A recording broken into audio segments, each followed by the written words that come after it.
Late nights at the warehouse always had an eerie quality to them, especially when I found myself alone. It was during one of these night shifts that an unsettling incident had occurred, leaving me with an experience to tell you all. As the clock had ticked closer to 2 a.m., the warehouse grew quieter, its giant space cloaked in darkness. The dim overhead lights cast a muted glow, creating an atmosphere of solitude and isolation. The only sound was the distant rumble of machinery and the occasional creak of shifting crates. At this time of the day, we were pretty much a skeleton crew, so it was easy not to see another person for hours at a time. On this particular night, I was tasked with inventory management, organizing shelves and ensuring everything was in its designated place. The stillness was palpable, broken only by the faint hum of the ventilation system. Time seemed to stretch, amplifying every sound and intensifying the eeriness of the surroundings. But as the night wore on, I couldn't shake the sensation that I was being watched. It started as a nagging feeling, a prickling at the back of my neck that I tried to dismiss as mere paranoia. Yet with each passing minute, the unease grew and the hairs on my arms stood on end. As I focused on my job, a faint sound caught my attention, a soft, almost imperceptible shuffle coming from the far end of the warehouse. I paused, my heart quickening its pace. I strained to listen, hoping that it was just my imagination playing tricks on me.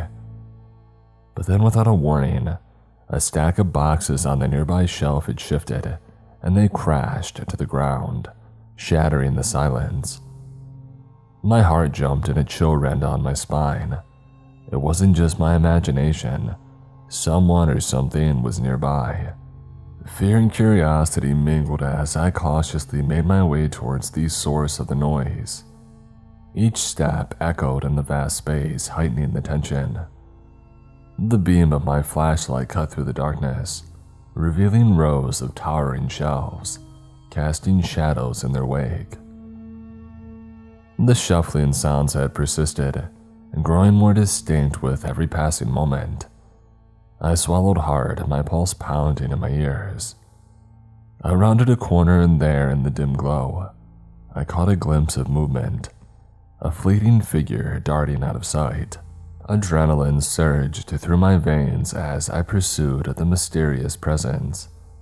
I called out, my voice trembling with a mix of fear and urgency, but received no response.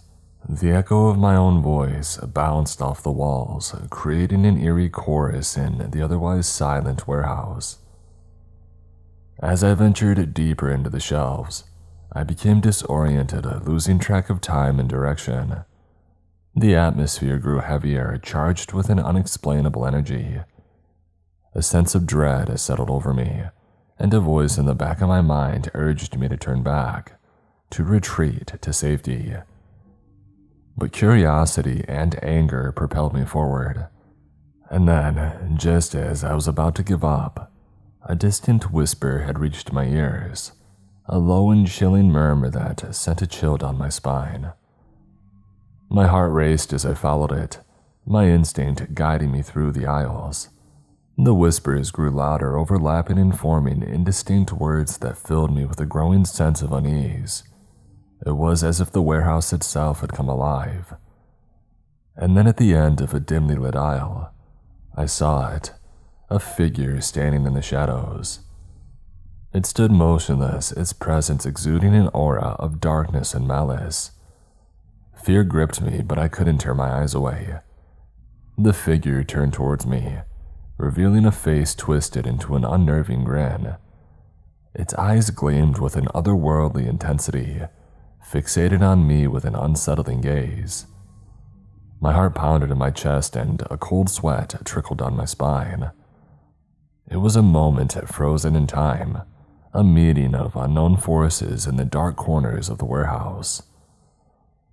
With a surge of adrenaline, I turned and sprinted towards the exit, desperation propelling my every step. I didn't get paid enough for this, and I didn't know if the person was dangerous or worse.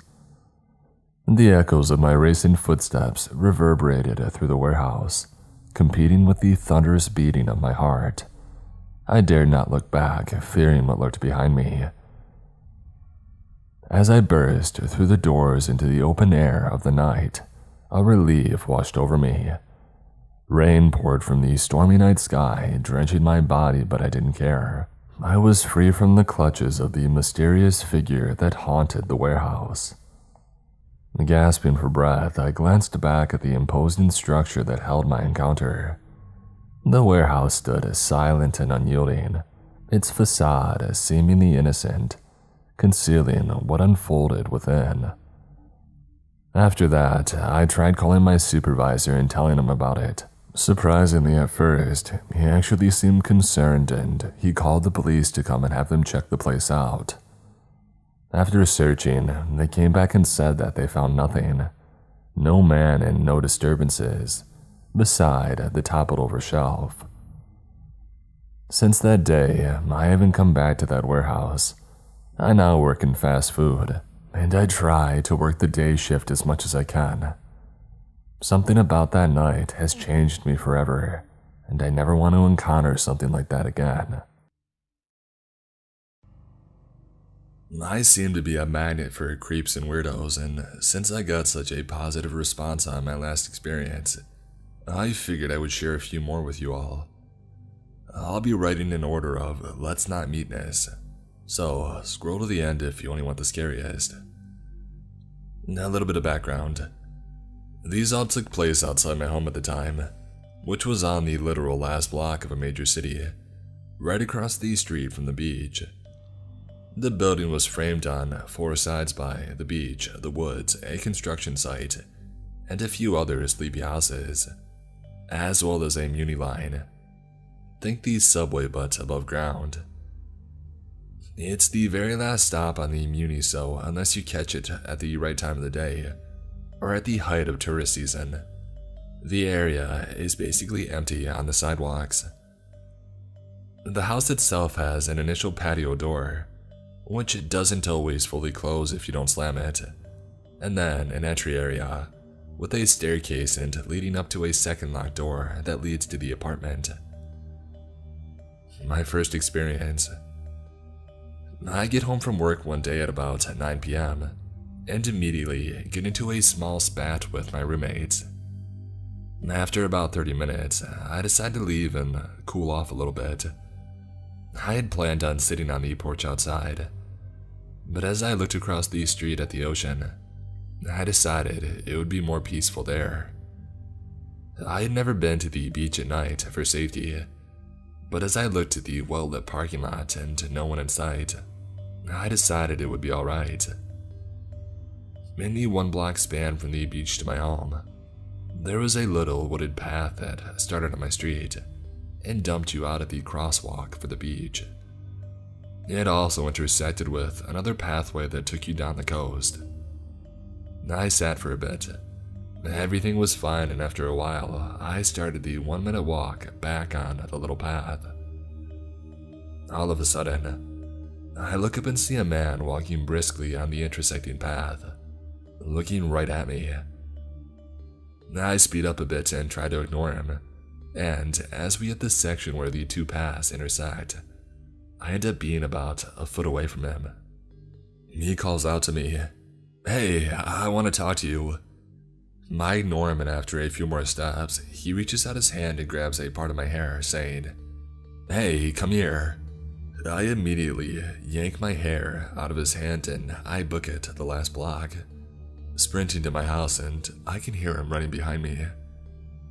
I turn the corner sharply and I am briefly out of his sight.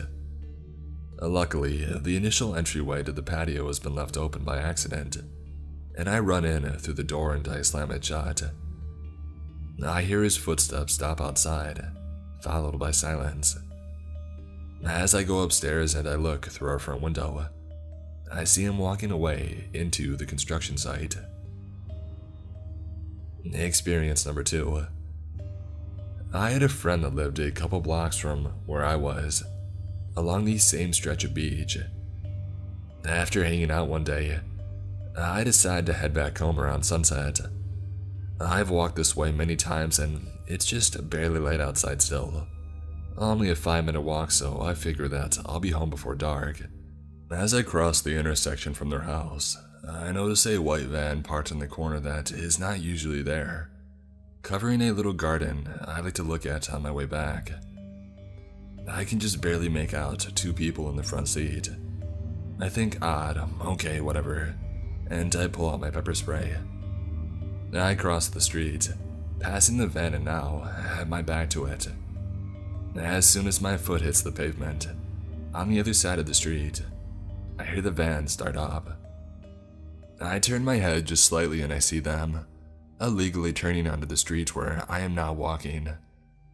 They creep the van beside me slowly, just behind me but within my peripheral vision. I decide to stop and let them pass. I paused and pretend to be looking at my phone, and I see them stop driving immediately.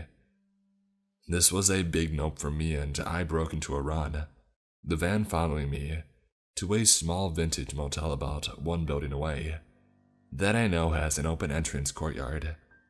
And so, as I approach it, I turn quickly into the yard, and run up to an archway entry for a unit.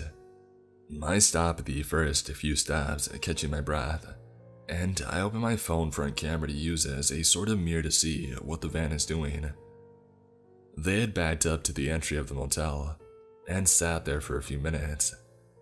And then the one on the passenger side opened the door and started walking towards the motel, his phone flashlight on, and I immediately pulled my own phone back, listening for his footsteps, and readying myself to start banging on the motel door, hoping someone is inside. I wait in silence for a long time, long enough for it to get dark.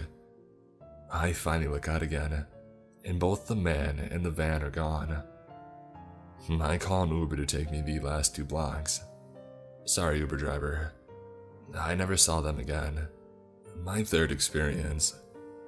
I had a friend over and we went to do a dab. It's a form of smoking weed. It was about 10 p.m. My roommates don't like dabbing in the house because of the smell, so he and I go to his car parked out front.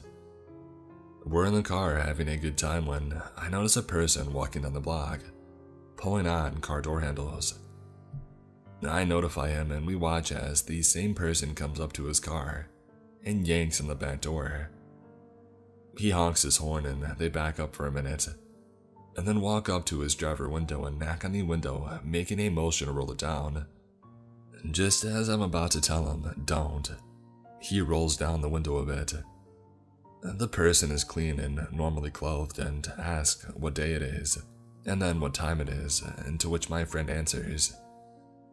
And then they stand there and stare at us as he tries to usher them away, even offering them money. Without saying anything, they walk away down the block, and once they reach the intersection between the construction site and the woods, they roll their head back up to the sky and just start screaming at the top of their lungs as they back away out of sight. I take this opportunity to dart back inside my house as my friend watches, making sure to close the patio door. A few hours later, one of my roommates comes home very drunk, and as we had figured out later, they failed to make sure the patio door is shut all the way. Morning time comes and I wake up in an empty apartment. I open my phone and have a singular message from my roommate from 3 hours ago, stating that when they had left for work this morning, there is a person they didn't know sleeping inside the patio area. They thought that it was a drunk person who lived in the neighborhood, and they had entered the wrong house by mistake, and evidently did not find it enough of a reason to call me or wake me up. I immediately go to the entry of our apartment, pulling the door open fast. To my surprise, the person who had been talking to us in the car the night before is laying casually across my staircase, fiddling with something. I scream, "Hey!" loudly, and they immediately hop up and run out of my patio door. I run down the stairs after them and open the door. They are standing across the street, just smiling at me and giggling. They then give me a little wave and they run off. I close the door hard and go back up the steps to see what items they had left. Sitting on the steps was a few coins, some weird wire-type objects. Think a bobby pin after you bent it into a straight line, a lighter, and a pocket knife. I never saw them again. Unrelated to my stories, but shortly after I had moved from that area, a teenage girl was abducted from that same corner where I saw the van. And 2, after a car chase, police found a severed head in the freezer of a house along my block as well. Now I gotta find the article for this one. I also got a lot of questions regarding calling 911 on my last post, and I wanted to clarify.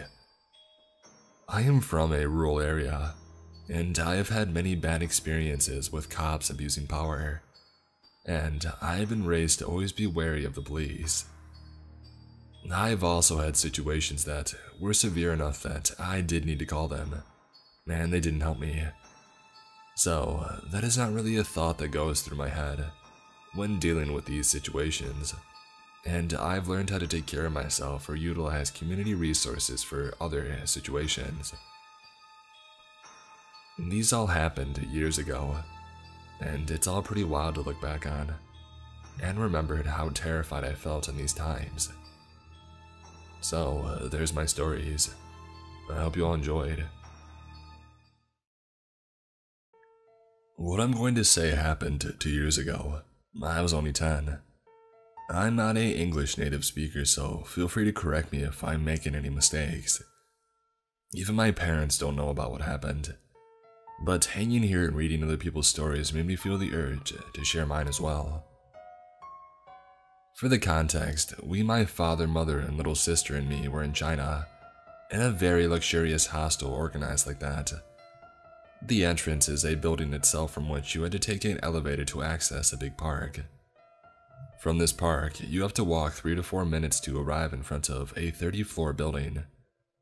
It's designed to contain one really big suite per floor, so when taking a lift, you scan your card, and it will automatically bring you to the floor associated with it. So, on the 3rd day of our trip, my parents decided to go on a date together, leaving me and my sister alone in the suite. And they left some cash so we could order some takeaway food. So I ordered some noodles and I waited. And when somebody finally called to say that it was all good, I went to search for the food. And that's when I made my first big mistake. I didn't close the front door, thinking nobody could come here and I wouldn't be able to open it since I would have a lot of things in my hands. So I called the lift and I waited. Way too long. When it was finally here, somebody was in it. I politely said hello, but he didn't answer. He was wearing a red sweatshirt and had Adidas joggers. I pushed the 0 button and the man headed out. The doors closed when I finally realized my second big mistake. Why the heck did he go out? He shouldn't, since there wasn't any other room except for my family's. That's when I started to panic. I tried to stop the lift, but it wouldn't. So, as soon as I arrived at the ground floor, I went back up to our floor. The front door was wide open, and the absence of noise made me feel uncomfortable, assuming that either my sister had been caught or she was hiding. I went for the second option because the man was taller than me, which meant that his footsteps must have been heavier than mine on the ground, and I believed in my sister's intelligence to figure that out. I finally found her hiding behind one of the sofas crying. She told me that the man was searching in the luggage for valuable items. We played hide and seek with him. The room was real big. For almost 30 minutes and I finally went in my room. I noticed that my Nintendo Switch had vanished on the way, and I called the reception to send some security guys to arrest the man. Everything went pretty smoothly, and the man turned out to be the son of somebody staying here, which made sense why he had access. One really creepy thing was that he had a knife on his way from the kitchen of our suite showing that he didn't just want to take some of our stuff, but he had other things in mind.